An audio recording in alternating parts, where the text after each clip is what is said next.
Marcos.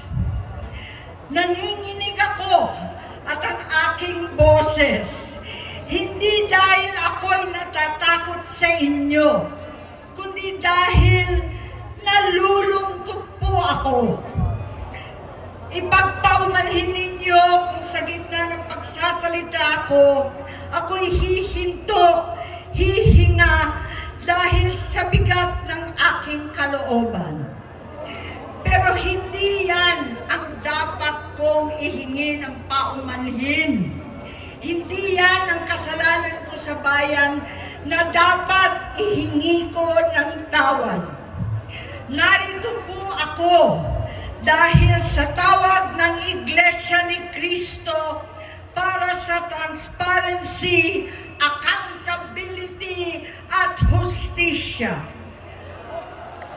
At dahil sa tawag ng sarili kong konsensya, bilang senador, bilang kapatid, bilang Pilipino.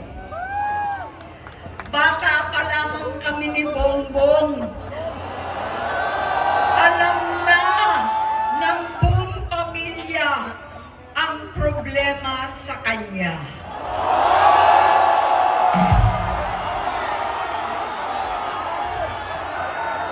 Sa totoo lang, mababasa naman ng lahat ang mga testimonya ng aking ama patungkol sa kanyang ugali at gawain. Noon, dahil may tatay pa kami, hindi ko pa siya responsibilidad.